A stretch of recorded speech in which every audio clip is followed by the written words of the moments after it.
Nosso estudo de hoje é a lição 57 do livro Segue-me, que tem como título Grupo em Crise. Se permanecerdes em mim e minhas palavras permanecerem em vós, pedireis o que quiserdes e vos será feito. Jesus no Evangelho de João, capítulo 15, versículo 7. Habitualmente, quando as tarefas de uma equipe consagrada ao trabalho do bem parecem devidamente estabilizadas, a crise explode. Desequilibra-se o clima das sãs obras e a tempestade ruge. Desentendem-se, irmãos, na sombra da discórdia, quando mais necessária faz-se luz da harmonia. Edificações que se figuravam consolidadas apresentam brechas arrasadoras. Todo o esquema das realizações em andamento mostra-se superficialmente comprometido. Afastam-se companheiros de posições importantes, deixando espaços difíceis de preencher. Esses são os dias de exame em que a ventania da crítica esbraveja em torno de nós, experimentando-nos a segurança da construção. E esses são igualmente os dias para a serenidade maior. Diante deles, nada de irritação nem desânimo. Reunirmos-nos mais estreitamente uns aos outros na fidelidade ao trabalho a fim de afastar os perigos maiores é o nosso dever. Urge consertar a máquina de ação como pudermos, dentro de todos os recursos lícitos, à maneira dos ferroviários que restauram a locomotiva descarrilhada e depois de colocá-la em condições de serviço dos trilhos justos, seguir para frente. Nem acusações nem lamentos. Trabalhar com mais ardor, esquecendo o mal e lembrando o bem. Restabelecer a união e avançar adiante. Compreender que as horas para a fé não são aquelas do sol rutilando no firmamento azul, mas precisamente aquelas outras, em que as nuvens despejam ameaças de algum lugar do céu. Todos encontramos dificuldades no caminho em que transitamos. Sempre que chamados a servir, é forçoso recordar que estamos carregando encargos, que a divina providência confiou-nos no bem de todos, e cuidando de satisfazer aos desígnios de Deus, sejam quais forem os riscos e tropeços com que sejamos defrontados, estejamos convencidos de que Deus cuidará de nós. É muito interessante, muito profundo esse estudo e é um estudo que tem sido objeto de cuidado de várias instituições, principalmente após a pandemia e principalmente após a polarização política que arrasou o nosso país, acabando com vários casamentos e destruindo amizades e grupos que já estavam bem solidificados no trabalho.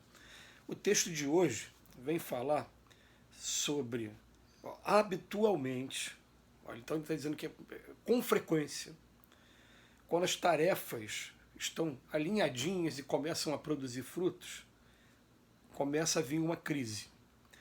E eu me lembro que no ano de 2004 ou 2003, foi um desses 2 anos, foi lançado um livro chamado Aconteceu na Casa Espírita, em que a espiritualidade já brindou todas as instituições, mostrando como é que se destrói uma casa espírita. Então mostrando a partir de cada trabalhador, mas pegando pontos que são muito comuns em todos os lugares. Por exemplo, me lembro de uma pessoa que é casada, que o marido muda de religião e aquela religião já não tolera a religião da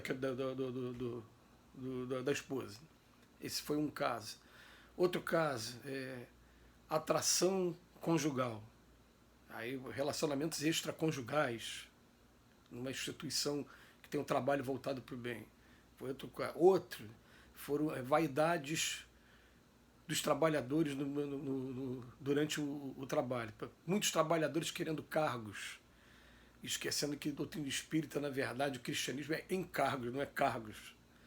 E me lembro até de mensagens que a gente recebeu do plano espiritual dizendo, normalmente, aqui, o cargo é mais da pessoa que faz do que da pessoa que está nomeada entre vocês encarnados.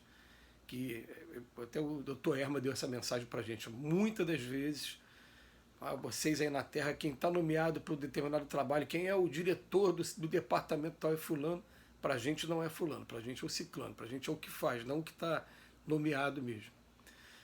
E aí, todos esses são motivos para que houvessem as rachaduras, que ele até fala aqui para a gente, né, que a tempestade ruge e de repente ele usa a palavra brechas, mas o Dr. Erma usa a palavra infiltrações.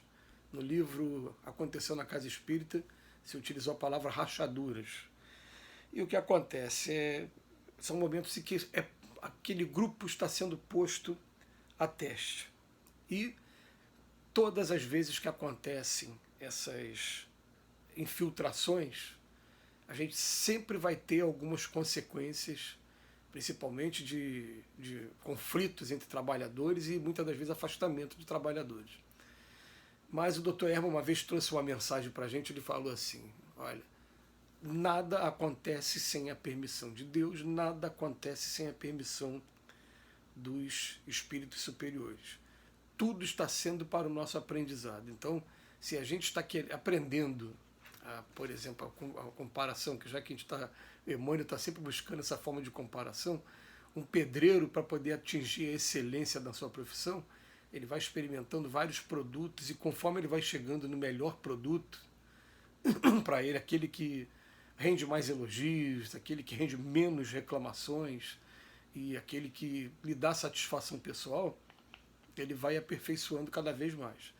Então vai ter pedreiro que ele já vem falar, olha, eu quero o cimento assim, só serve cimento marca tal, só serve a pedra, a brita se for desse jeito, porque já foi um jeito que ele foi aperfeiçoando com o tempo para ir fazendo. E o que acontece? A gente tem essas quedas, essas rachaduras, esses conflitos, porque sempre trazemos lições muito grandes depois que esses conflitos passam. E que sempre vão deixar marcas. Aí não tem como a gente fugir. Né? Sempre vai ter a pessoa que fica intolerável para aquele trabalho, que não consegue dar continuidade. E a gente vai perceber que algumas das vezes são conflitos que até conseguir o seu objetivo, eles levam anos e anos. 5, 6, 10, 20 anos até conseguir alcançar mesmo o seu objetivo. E quando alcança com a permissão do plano espiritual. E aí o Emmanuel vem fazer uma comparação, vem dizer para a gente que a gente nesse momento deve procurar agir como aquele que trabalha na indústria locomotiva. Olha só que coisa legal, nos ferroviários. Vamos restaurar a locomotiva que já descarrilhou. Olha, a comparação é perfeita, que locomotiva descarrilhada não tem como a gente não imaginar estragos. As pessoas adoecem, as pessoas são feridas, pode ter desencarnação, né, mas vai ter que colocar a locomotiva, consertar e colocar no lugar para andar de novo. E ele fala no final de tudo, nem acusações, nem lamentos, trabalhar até com mais ardor, esquecendo o mal e lembrando o bem. Porque se a gente ficar o tempo todo, né, esquecendo o perdoa 70 vezes 7 com relação aos companheiros mais próximos da gente, a gente não vai conseguir nunca restabelecer a união e avançar adiante, como ele diz aqui para a gente. Todos vamos encontrar dificuldade no caminho. Então a mensagem que o Emmanuel traz para a gente é, em primeiro lugar, é que isso é muito comum em mundos de expiações e provas. Se não aconteceu com a gente até agora, vai acontecer a qualquer momento. E tem muita gente que vai falar assim, não, já aconteceu, né? Acontece até com certa frequência, mas a gente vai colocando na cabeça uma coisa. Se a gente está ocupando a nossa mente com um trabalho dignificante mesmo, a gente não vai ter tempo para crítica, a gente não vai ter tempo para esse tipo de conflito, a gente vai ter tempo mais para concentrar os nossos esforços, sintonizar com os espíritos superiores. Se o trabalho em um determinado lugar ficar insuportável para a gente, que o trabalho não termine nunca. Porque a gente até é partidário de uma frase que fala assim, fazer o bem você pode fazer em qualquer lugar, mas compromisso não. Compromisso assume num lugar e coloca a tua energia toda e procura fazer tudo que você puder do melhor ali. Tudo bem. Mas a hora que não der, por algum motivo alheio à sua vontade, que o trabalho não termine. Que a gente continue trabalhando. Uma vez eu ouvi falando sobre espíritos obsessores, né? Pô, a gente tenta afastar esse trabalhador, ele sai daqui e vai continuar trabalhando em outro lugar. E não consegue o objetivo dele. Mas tudo que a gente puder fazer para A paz dos nossos trabalhos, dos nossos serviços vale a pena. Que Jesus nos abençoe hoje e sempre.